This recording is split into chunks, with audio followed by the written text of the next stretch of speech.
The Orlando Magic have their sights set on Las Vegas, how they roll the dice and beat the house, or at least the New York Knicks, today on Locked On Magic.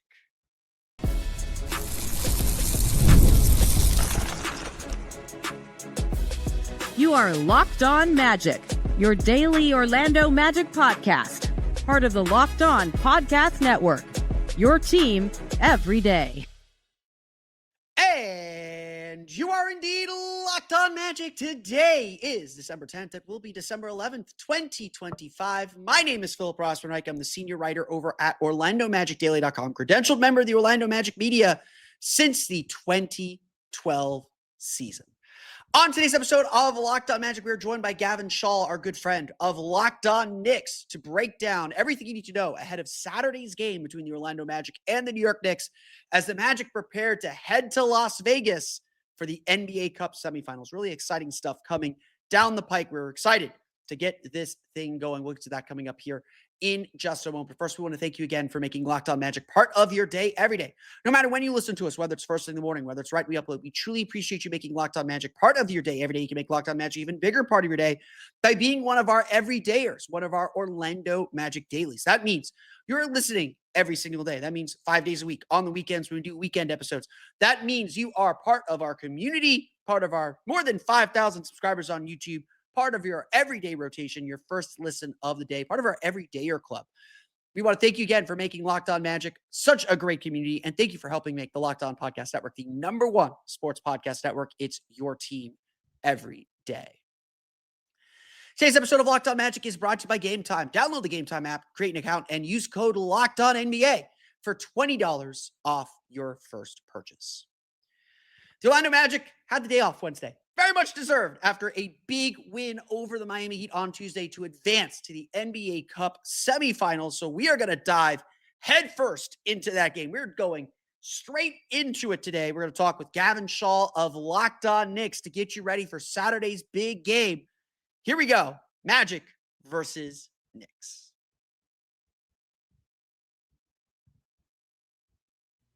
And this is Philip Rossman-Reich, the host of Locked On Magic, the one seed, I will add, joined now by Gavin Schall of Locked On Knicks. It's been a while, Gavin, since we've talked to each other, not a little bit longer than the last time the Magic and the Knicks played each other, but here we are again, another NBA Cup game between the Magic and the Knicks. First, Gavin, how are you doing today?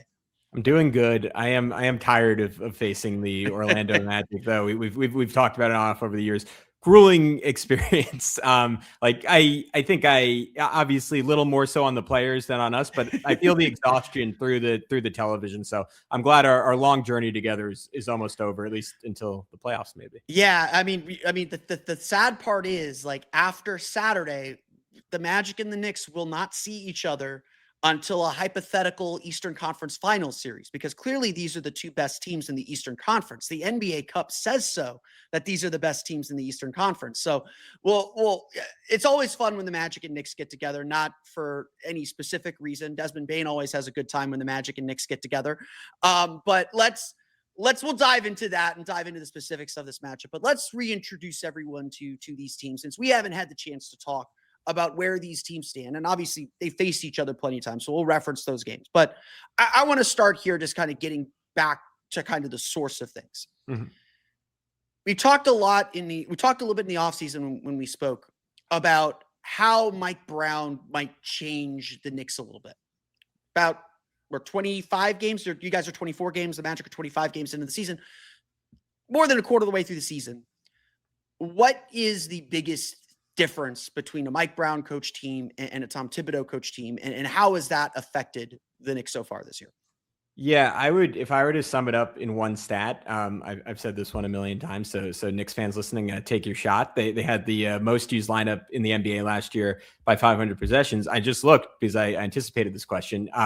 They do not have one in the top 20 this year. And some of that is injuries, right? Some of that is OG Anunoby missing like a third of the year, but some of it is Mitchell Robinson not being able to play back-to-backs. But I think the biggest thing it represents is Mike Brown's flexibility in his approach to the regular season as just sort of a time to experiment and to play around and to say, hey, I'm going to try a million different lineups because I want to see what holds up in different situations. And then I want to test that 5 different times. And I want to test it with this guy and for this guy and this guy and for this guy, on and on and on and on. And while Tom Thibodeau treated the regular season with every game like the Super Bowl, I think Mike Brown's approach is a little bit more like, let's see what we can learn and like how much intel can we gather, because that is ultimately going to be what makes us the best team come playoff time. And it's approach I've advocated for over the years. And I think it's paying dividends for the New York Knicks, because the underlying premise of what Tom Thibodeau did was like, if I mess around and I play a greater variety of lineups and I play like specific bench guys that fans like a little bit more,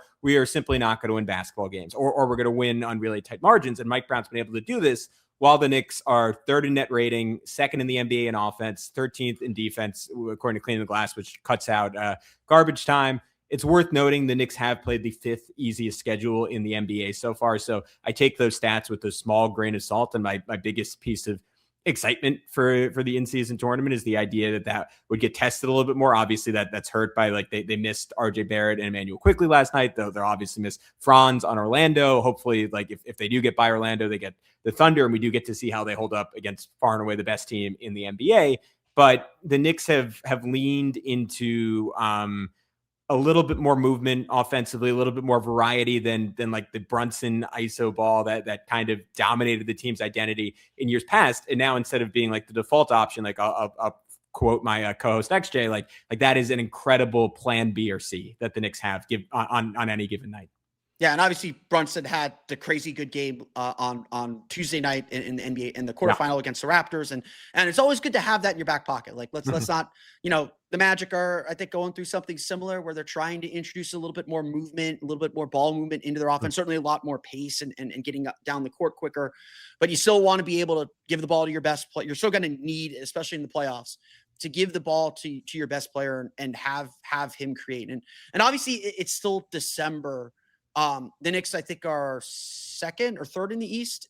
They might be 2nd in the East now. Standings don't matter. It's too early to care about standings. But you need to start getting yourself in position, start getting yourself where you want to be. As far as kind of seeing that grade and moving toward the kind of ideal version and experimenting, like you said, have the Knicks downgraded anywhere, or do you feel like the Knicks are kind of on, you mentioned the early schedule. They've had a lot of home games, had a lot of success at home, not as much on the road, and it's a neutral site game. So throw all those out the window. Who knows what any of that means? But how do you feel like the Knicks have positioned themselves or are developing on that path? Because obviously it's a championship it's a finals or bust year for the Knicks. 100%. Yeah. I mean, like we've heard a lot of people said, I just heard Tim Legler on Zach Lowe's podcast said it. I said it all off season. Like, if not now, then when for the New York Knicks, right? Indiana Pacers out of the picture with the Tyrese Halliburton injury. Boston Celtics, shockingly still pretty good. I just saw, I'm going to reference it with Orlando later. Like they're I believe it's their starting group. They're most of their starters with Jordan Walsh, and is the best lineup in the NBA with 200 plus possessions. So screw them, but also shout out to the Celtics for holding the fort. But the point is, like a season ago, Boston stood in the way for the Knicks and the Magic, and like really everyone else in the East is like this juggernaut. And then in the regular season, Cleveland was the one who performed like this massive juggernaut, and that team just does not exist this year. I have suspicions that, like the Pistons have shown to be very, very good. I have suspicions that Orlando, fully healthy, for all the Magic fans in our comments saying have been disrespectful. Like I think I've been pretty clear about this going into the year. I thought they were 3rd behind Cleveland and New York. Like I think they're actually been a little bit better than my expectations, is because Franz has taken an even bigger step forward than I thought was plausible. When you look at some of the lineup data for them, to me, it screams like a team that is capable of winning a championship. So I say all that to say, like, the East is still competitive, but this is the best opportunity the Knicks will have. Pretty much all their core players are like smack dab in the middle of their prime. I don't know if they'll, on like individually, like their starting 5 will ever be better than it is today. Like, if not this year, then when? And it feels like they're right on schedule. Like I've had questions, I've had complaints at specific points this year, like that second Orlando game, the first Orlando game gave me pause in some ways. It was like, all right, this is the toughest, most physical team they played. And at times in those games, they wilted a little bit. We talked about it off air. Second game, obviously no OG Anunoby really, really hurt the Knicks because they just don't have another good option to even attempt to guard Franz Wagner. But all in all, like with the caveat that I just haven't seen it against the best teams in the league. Like you can't really question the net rating. You can't question how good they've been on offense. The fact that like in traditional defensive rating, they're now top 10 with OG Anunoby missing a third of the season is a fantastic number. Cat, while still having like his errors that make like your jaw drop and make you incredibly frustrated as a Knicks fan, like he, by all the metrics, has performed really, really well defensively under Mike Brown. And I think that's because of how he's used him in pick and roll coverage relative to Tom Thibodeau. It helps to play a little bit more time with Mitchell Robinson, which was not an available option last year. And I think the Knicks showed some grit against the Raptors after a terrible first quarter, the way they like kind of tighten the screws, turn things up defensively again against the team missing like 2 of their 4 best offensive players. So take from that what you will, but just like the way the Knicks were able to flip a switch and completely dominate the rest of that game is something I haven't seen against like a decent team consistently from the Knicks this year. So even last night's game gave me some optimism. I think they probably are still the favorite in the East, even if they're far from an overwhelming favorite in the East. To that point, then let's close the Knicks chapter of this episode this way. First, are you a cup believer? And the Knicks have had success in the NBA Cup. I think they've been to the knockout round all 3 years now, or all 3 years of this thing. What's been the value of playing these meaningful games? And obviously you have the one elimination game. But what have the Knicks shown in, the small sample of games that theoretically have some winning pressure on them? Sure. In a vacuum, I think the cup is very stupid. I think there should be the reward. I mean, you get money, but the on-court reward is you play like an extra game against a grueling opponent in a league where we're seeing more injuries than ever before seems ridiculous to me. The fact that if you win the cup, I always thought, and I found out last year this isn't the case. I was like, oh, well, you get an extra win if you win the championship, right? Nope, doesn't matter. Not actually a real game. Statistics are wiped off the board. It's in fact as if it actually didn't exist or never even happened in terms of like NBA history and record keeping. So I find I've been an advocate that you should get like at the very least, like a guaranteed top 6 seed. I've argued for a guaranteed top 4 seed in the past. Like I think these should be cutthroat games with like a definitive like basketball reward for winning them. So that really bothers me. What I do like about the cup is the players seem into it and they seem to embrace it and they seem to play hard. And you do learn stuff from like playing in playoff level games. To answer your question, there's a reason I've been so circuitous, and that is like I honestly do not have like a firm memory of any of the like pre-playoff cup game. I guess the Bucks one, like that was to get into the cup. Like the Knicks showed some real grit in that game because it was Giannis's first game back, and the Bucks, like I'm sure you guys have seen them this year. They just played flat out, and without OG Anunoby, there's like similar to Franz, there's no way for the Knicks to guard Giannis without doubling him. And when you have that with 4 shooters, and Giannis is a capable passer, like you're just picking your poison. And the Knicks were able to, partially because Giannis could only play 29 minutes. That might have been the biggest thing. But the Knicks were able to overcome that, win that game. They showed a lot of grit. And then last night, like Toronto absolutely came out and was the more fired up team. Like the Knicks were treating it like a regular season game. The Raptors were treating it like maybe not game 7, but I'll say game 1 of the Eastern Conference Finals. Like they came out like hair on fire, flying around, full court pressure, like role players. Like it was almost like a great David March Madness team where they're just playing above their heads to start the game. And the Knicks, because Jalen Brunson scored 20 points in the first quarter on crazy shooting, stayed alive long enough to land like just a vicious counter punch and like knock Toronto into next year. And like that is a moment where it's like, okay, they weren't used to that kind of intensity. They had to adjust, and they did. And that's exciting. And I want to see how they do it against Orlando, which even though they're not at full strength, like obviously is an upgrade on the version of Toronto the Knicks saw on Tuesday. There's obviously a lot for both teams to prove. And again, if there are improvements the league needs to make to the NBA Cup. Not gonna deny that. And scheduling is a big part of it. But these are games that feel like they have a little bit of meaning, and you do learn a lot in these games. So what can we learn, or what have we learned about the Orlando Magic so far? We'll get into those questions coming up here in just a moment. But first, today's episode of Locked On Magic is brought to you by our friends over at Game Time. The World Cup is coming back to North America for the first time since 1994. And with 48 teams for the first time ever, it's going to be massive.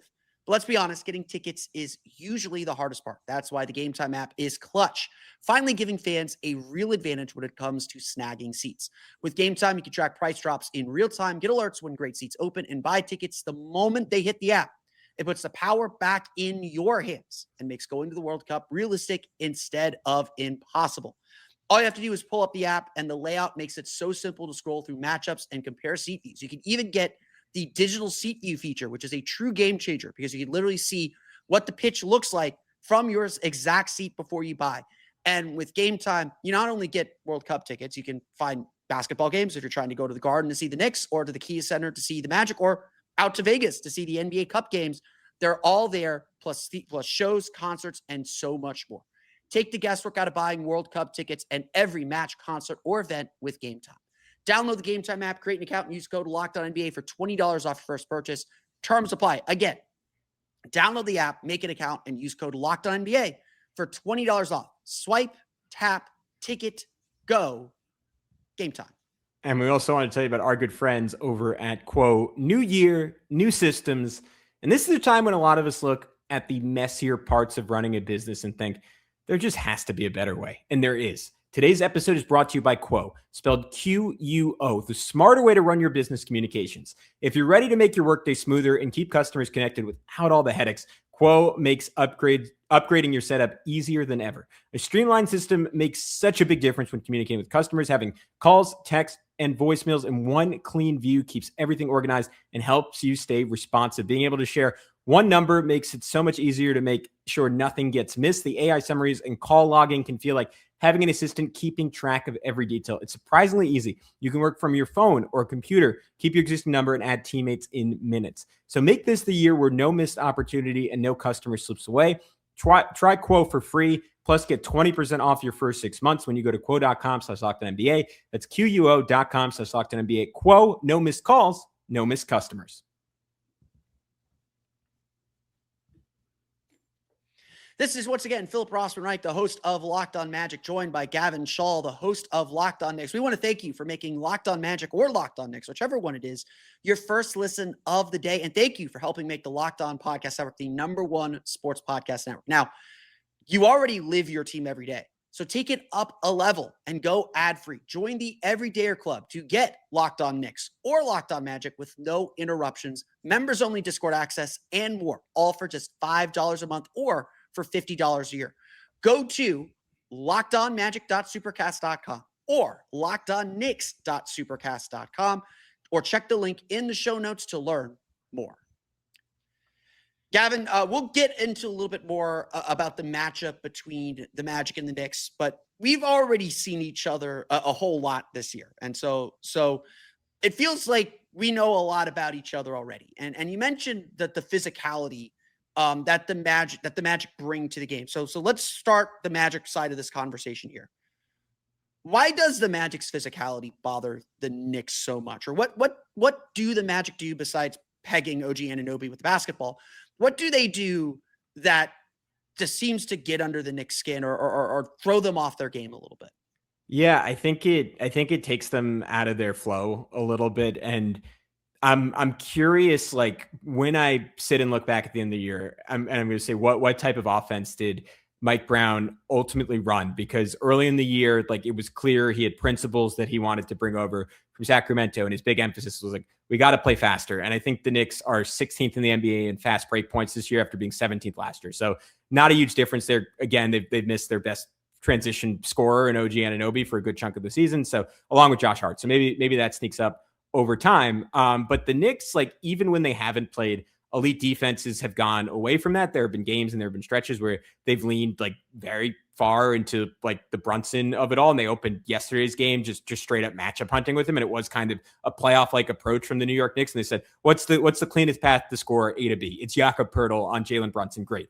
We're going to set 4 ball screens until we have the Toronto completely discombobulated. Then Josh Hart is going to come up, set one final one. He's going to flip it. He's going to do whatever possible to force Jakob Poeltl onto Jalen Brunson, and Brunson is going to make Jakob Poeltl's life completely miserable. Orlando, like you can't match up hunt quite to the same extent because, like we talked about this pre-show, like they just have so many switchable players. They absolutely, like you gave me a good preface for it in the Celtics series. Like they tortured Boston by doing that last year in the playoffs. And the Knicks found a lot of success trying to replicate that style. Orlando, maybe this side of Oklahoma City, like about as equipped as any team in the NBA to do that against any lineup in any situation. And I think you combine that with their physicality, right? Like getting into the ball, like mucking up dribble handoffs, just slowing down the timing by a step or two. And that's both the beauty and the issue with this Knicks team right now is like when they try to run that like beautiful game type of offense, like it's still a feeling out process, and it's still getting done on very thin margins. And a team with like Orlando's like collective level of length and ball hawking, and the Knicks, like outside of 8 minutes, 10 minutes in the first game, have not really seen the Magic at full strength. So I'm very bummed that Franz is out, and we're not going to get to see that in this one. I was telling you pre-show, like early in the game the other night, this weekend, like when Franz was on Jalen Brunson, he like wanted no part of going at him. And like, granted, like Brunson adjusts, he figures it out. Like he struggled versus Dyson Daniels last year. And then by the third game of the year, he was scoring 35. But like Franz to me physically looks like the closest thing to Giannis I've seen physically. The dude is just like a Hulk at this point, and 6'10", can move his feet. And like Jalen was like, I'm gonna move the ball. I think I don't know if I want that smoke right now. And granted, like he's started to figure out, and maybe you disagree with this, like it feels like the last few months he started to figure out Jalen Suggs a little bit. Yeah. And Brunson individually embraces that physicality, but I think that is a real double-edged sword, because it does at times, and we saw it in the second game that Orlando dominated in Orlando, like Brunson leans a little too far into Brunson ball, and Jalen Suggs up in his grill, talking crap, like just playing ultra physical with him. And Jalen's like, I'm going to show you. And Jalen might win that, but it is a win for Orlando that the Knicks offense defaults to that, because it just takes everyone else out of rhythm. You don't get as much, like, because Suggs is so capable, and because the Knicks are running like less intricate actions, you don't force Orlando to blitz him at any point, which is when the Knicks really start shredding teams. Like when you double Jalen Brunson, you've generally already lost. Josh Hart has gotten so good at operating out of those 4-on-3s. The three wings in general are really, really good connecting with each other in any kind of open court situation. But when you lean a little bit too far into just like Jalen Brunson go be a superstar, I think with how good Suggs is and how good Orlando's defense as a whole, that's a win for the Magic. And I think their physicality like kind of will bait him into that at times. Yeah, I feel like when the Magic play the kind of ball dominant guards in the league, so, you know, Jalen Brunson, Trae Young, some extent Luka Doncic, Luka's in his own category, it feels like, just because of his size. But when they play guards like Brunson, I feel like they do such a good job kind of wearing them down. Like Brunson's going to get his 30. Like I think he's averaging 31, 32 against them. And really the big concern is not fouling him too much and keeping him off the foul line, because Brunson is so good at I think baiting fouls out of that physicality and still finding ways to score, even if the field goal percentage isn't great. But Orlando's whole defensive strategy, and look, they've crossed the line a few times on this, including Sunday afternoon. They crossed the line a little bit on that. Their whole strategy is we're just going to keep hitting you. We're going to send bodies at you at every turn. You know, with a guy like Brunson, the Magic are very comfortable with Jalen Suggs guarding him. Okay, Jalen Suggs picked up a quick foul, or he's got 3 fouls, you know, late in the second quarter. Okay, Anthony Black's going to get him. You know, when Franz Wagner's healthy, Franz will take a turn. You know, they don't mind switching Wendell Carter onto him. Like they have the size to deal with Karl Anthony Towns, you know, if they can get Paolo or Franz onto him, you know, on the back end. They've got people who can guard, who can kind of cover for these players. And so really their strategy against a guy like Jalen Brunson is like, yeah, Jalen Brunson's going to get 35 shots, but he's going to need, or 35 points, but he's going to need 22, 23, 24 shots to get there. And it's going to take everyone else out of the mix. So, you know, I think, and again, I want to maybe say specifically about the games. I think in the games, what the Magic did really good of is like shutting everyone else out. Like it was Brunson did his thing, but he was about the only guy who could kind of break through that defense. And Orlando's defense is back in the top 5. I think they're 6th. They might be 6th in defensive rating now. Over the last like 10, 15 games, they're back to top 5 and really killing it on the defensive end. And that's more than anything, that's the biggest thing that's maybe changed about the Magic since their slow start to start the year. Yeah, that's exactly what I was going to ask you. Like, what's clicked in? So maybe I'll just zoom in on an individual. What's working for Desmond Bane? I think last night, like I presume that was his best game of the season. Yeah. Like, where is he playing so well? And just like we spent like you told me the stat that Orlando was just like a historically in the modern era poor shooting team last year. I pulled it up before the show. Still 27th in made threes, 22nd in 3-point percentage. Like, is that?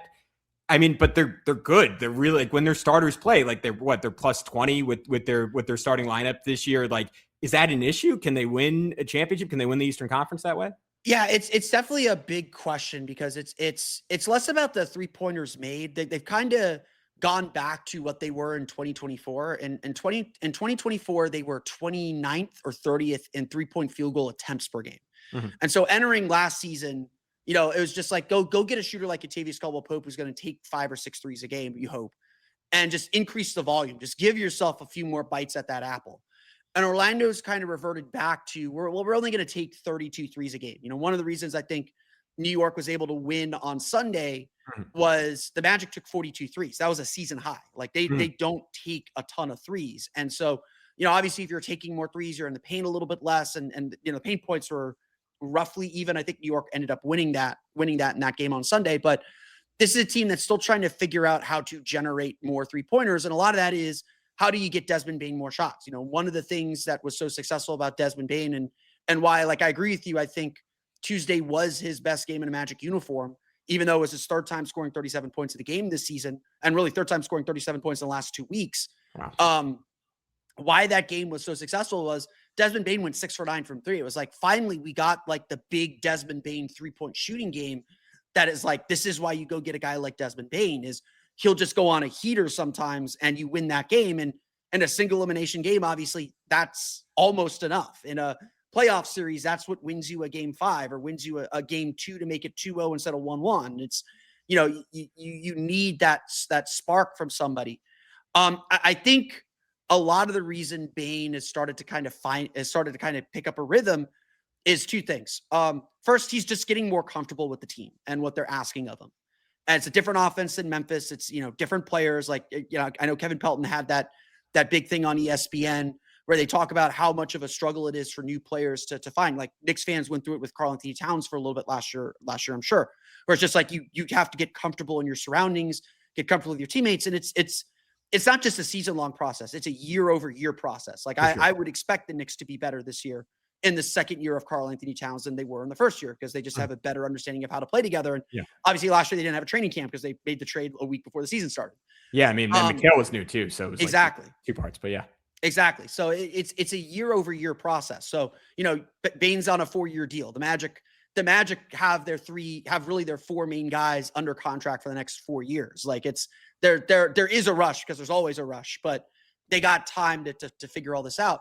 But I think the other thing is, like, weirdly, I think that the injury to Paolo kind of forced Desmond Bane to be more aggressive, where early in the season, it felt like he was deferring, like he was just trying to fit in with the group and trying to, like, almost going out of his way to just make sure he's a passer and an attacker more than a scorer and a shooter. And so when Paolo goes out, all of a sudden you're missing a big shot taker. There's a lot more shots to spread around, and Bane had to be more aggressive and had to kind of fit his way in. And so in a weird way, I think the injury was beneficial to him. And in the same way that, like, missing Franz now, Bane's going to be back kind of in that second option role. And you obviously have to figure out how to keep him integrated when all the guys are there, because you're not going to win anything without one of your best players on the floor. But I think it's helped him, like, acclimate and get more comfortable quicker. He's a lot better attacking the rim than people think. He's a much better passer than people think. And now it's just about, how do the Magic get him more open 3-point shots and get him more of those 3-point looks like they did on Tuesday night. Yeah. They're a different team when he plays like that, obviously. I want to get into some matchup specific stuff in just a sec. Let's do the matchup specific stuff. We'll get to that and talk about who wins, or what the keys are, at least, because I've already been yelled at for my prediction for Tuesday's game. We'll get into what the keys to Saturday's matchup is coming up here in just a moment. But first, today's episode of Locked On Magic and Locked On Knicks. I think I did that ad read wrong earlier, so sorry about that. Today's episode of the Locked On Magic and Locked On Knicks show is sponsored by ZocDoc. Guys, it's 2025. It's literally 2 weeks from 2026. Those days of waiting for something to become a full-blown emergency before you see a doctor, they are over. No more walking it off for 6 months. No more pretending that weird shoulder stiffness is just sleeping wrong. It's time to take your health seriously, and ZocDoc makes that easier than ever, because staying healthy is more than hitting the gym or eating right. It's about actually getting things checked out when something feels off. Using ZocDoc makes scheduling easier. Search for in-network doctors and book right in the app. Real appointment times are listed, including same-day visits. There's no more back and forth phone calls or waiting weeks to be seen. The healthcare industry and insurance is already a mess. Make it easier with ZocDoc. So stop putting off your doctor's appointments and get the care you need. Go to ZocDoc.com/LockedOnNBA to find and instantly book a top-rated doctor today.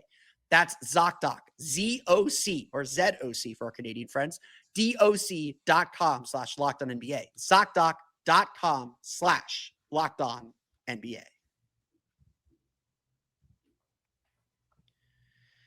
All right, Philip Rossman-Reich, the host of Locked On Magic with Gavin Schall of Locked On Knicks. It's time to get to the nitty-gritty. The Magic and Knicks have played each other 3 times already. The two teams saw each other on a Sunday matinee in New York. 6 days later, playing on that brand new court in Las Vegas. Gavin, what is the biggest key that you're looking for in this game on Saturday to make it to the NBA Cup final? Yeah, I'll circle back on what I'll give you 2, because I think they revolve around the Knicks' 2 stars. I think it's Jalen Brunson's willingness to get off the ball quickly. That's something that stood out to me in like a real positive way. And I probably should have said this when I was talking about it earlier, like in contrast to some of the earlier games against the Magic, where like there were times where he took the bait and he went at Jalen Suggs, and he like, it's weird because I feel like he's officiated so differently than every other Knick when they play Orlando. Like I almost feel like he gets more, and maybe there's just like a small sample size thing and something I've noticed in 2 games this year, and it's not a real thing, but like he almost gets more ticky-tack fouls than he normally does against Orlando. Like there have been so many times where Jalen Suggs or Anthony Black are like playing physical, and they almost pull off because they see he's about to shoot, and he'll get a slight bump, fall forward, drain the shot, and one. I feel like we've gotten 4 or 5 of those against Orlando specifically this year, and I'm sure it frustrates Jalen Suggs, a hyper-competitive guy, to absolutely no end. And then the rest of the Knicks, like you get a ball thrown in your face, and who knows what happens. But that is a tangent. What I'm trying to say is, can I set the record straight on that real fast? Yeah. Desmond Bane was completely on balance. Did not have any reason to do that. Yeah. And on behalf, maybe Magic fans will yell. I always have something for Magic fans to yell at me.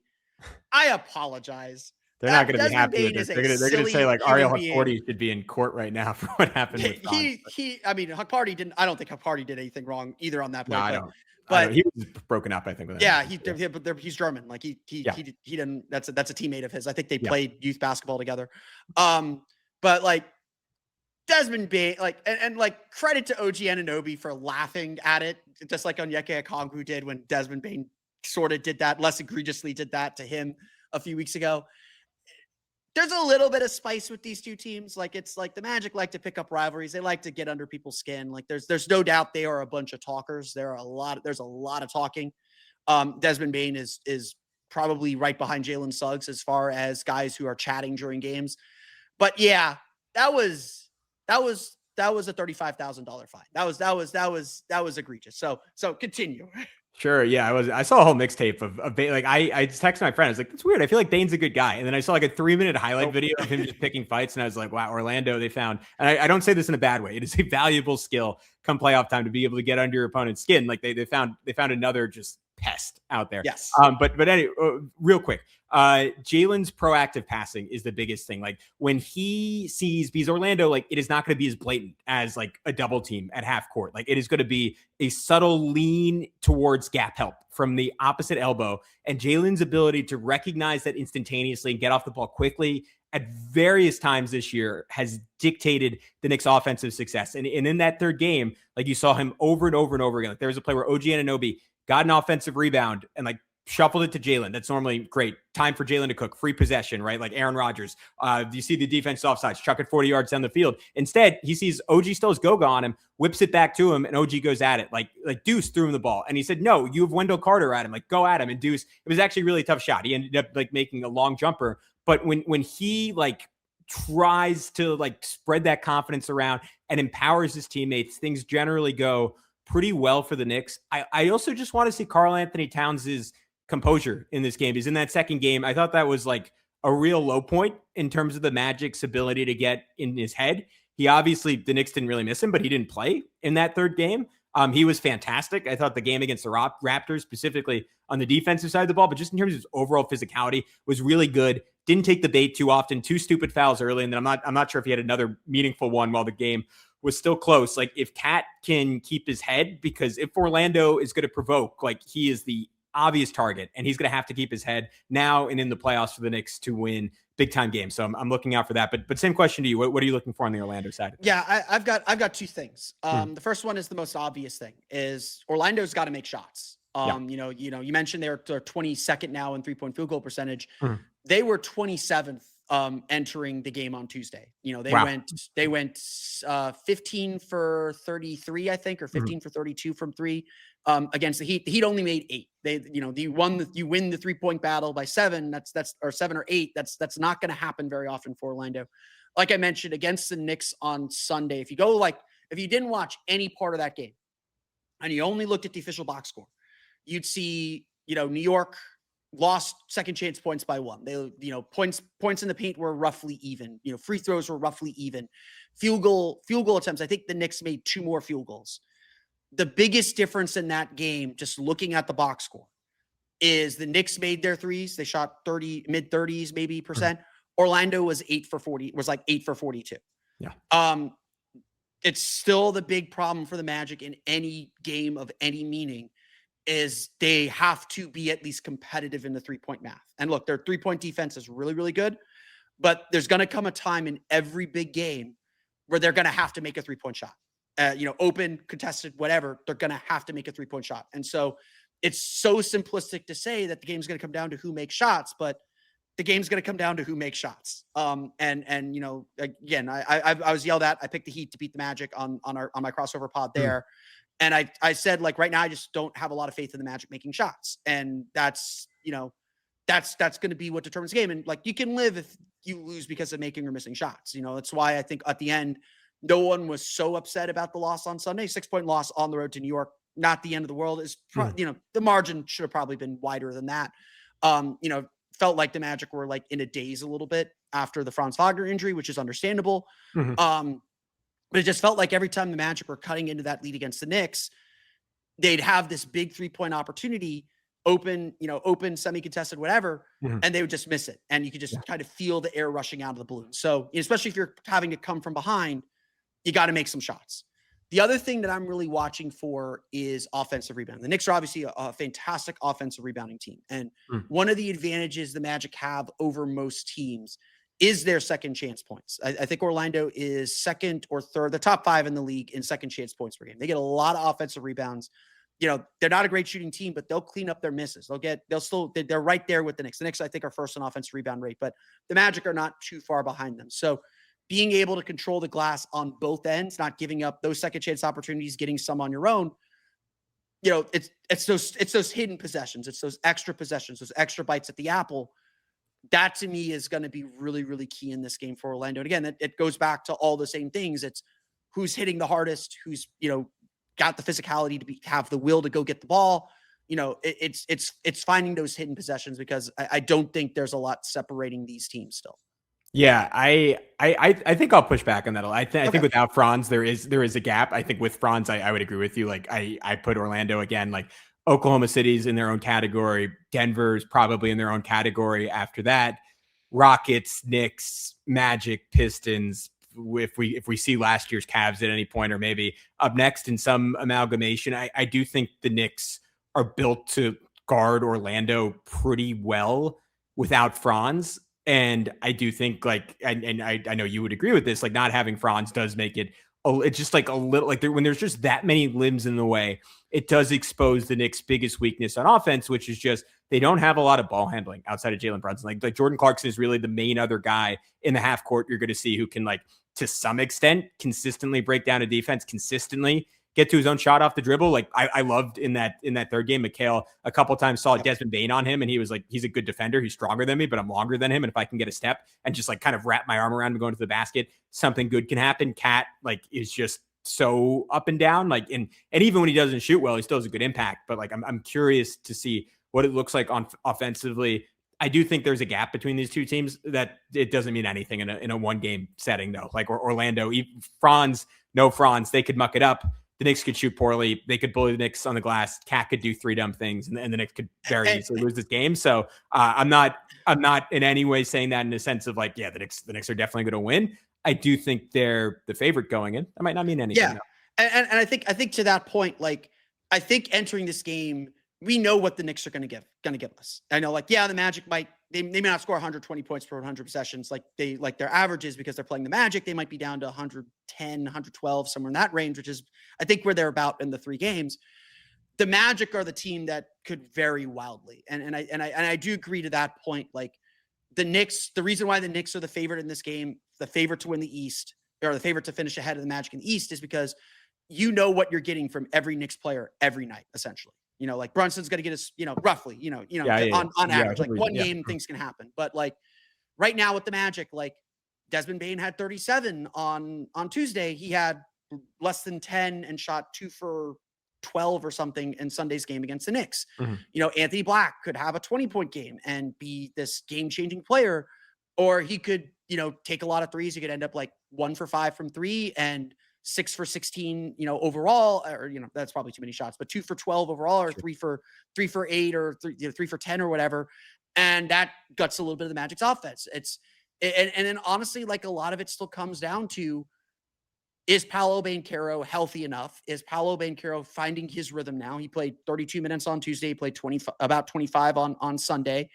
He's still very clearly working his way back from the groin strain. And I think I said this when I was talking about the Heat matchup. Mm-hmm. You play this game 1 week later, I'm a lot more confident in the Magic. Yeah. Because I would assume Paolo is a little bit better, is a little bit healthier, a little bit more in rhythm, off the minute restriction. Playing it today, like, am I more confident in Paolo now than I was Sunday? Yeah, absolutely. I thought he had a really strong second half, but he doesn't quite look like Paolo Banchero yet. And this team isn't going to hit its max until Paolo Banchero is Paolo Banchero. Yeah, 100%. I mean, we saw Josh Hart just daring him to shoot him, maybe because of those physical limitations right now. He took him up on it, missed his first 3. I think finished pretty strong, though, maybe like 3 of his final 4. So I'm curious because we've seen Paolo obviously at playoff games where like he rips 7 threes out of nowhere. And that, like, we talk about single game variance, like that's the kind of thing that could push Orlando over the top. Yeah, it is going to be a fun game in Vegas. It is always fun when the Magic and Knicks get together. It is a little sad that this is the last time we will see each other until the conference finals. But yeah, I have a feeling we're getting a playoff matchup, man. Maybe it's second round. Maybe it's not conference finals. Maybe it is conference finals. But I have a gut instinct. We'll be doing this again in a few months. Yeah, and if not in a few months, I think this will be something we see down the road, because these teams are not going anywhere. And believe it or not, I don't think the Magic and Knicks ever played a playoff series against each other. That'd be fun. So maybe I'm not going to complain. Gavin, it is always great to chat with you. Really looking forward to the game on Saturday. And as always, I'll see you in the Eastern Conference Finals. Yeah, see you then, buddy.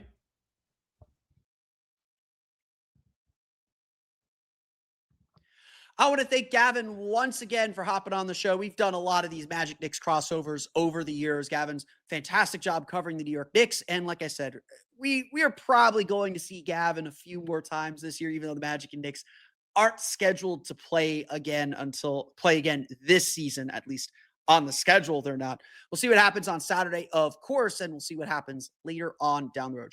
Magic Knicks games are always fun, always a delight, and we'll see how things turn up. But that's going to do it for me today. I want to thank you all again for listening to today's episode of Locked On Magic. Of course, find me on Twitter at @PhilipRR_OMD, on Blue Sky at PhilipRR. You can subscribe to the podcast, Apple Podcasts, Stitcher, TuneIn, Himalaya, Google Play, Spotify, Odyssey, and also my Seattle podcast to your podcast-enabled listening device. You can find us on YouTube as well. Just search for Locked On Magic. For the latest on the Orlando Magic, be sure to check out OrlandoMagicDaily.com. You can find us on Twitter at OMagicDaily. And for even more Orlando Magic content, be sure to check out my Patreon page, the Orlando Magic Hub, at patreon.com/Orlando Magic Hub. As always, thank you for your support. You already live your team every day. Now take it up a level and go ad-free. Join the Everydayer Club today and get Locked On Magic with no interruptions. Remember, members-only Discord access and more, all for just $5 a month or $50 a year. Go check it out at lockedonmagic.supercast.com to join the club today. And coming up next here on the YouTube channel, at least, you'll be able to check out Locked On NBA Game Night, the 24/7 national YouTube channel. An audio, make sure you make Locked On NBA Game Night your second listen over on Locked On NBA. Do a great job recapping everything going on around the league. If you want the Western Conference recap of the quarterfinal action, that is where you will go. But that's going to do it for me today. We will be back tomorrow to talk about how the Magic play without Franz Wagner, the pressure on Paolo, Banchero, and who else needs to step up, especially as the Magic get ready to head to Vegas. We'll get to that on tomorrow's episode of Locked On Magic. But until then, for Orlando Magic Daily and Locked On Magic, this has been Philip Rossman-Reich. We'll see you all again next time for another episode of Locked On Magic.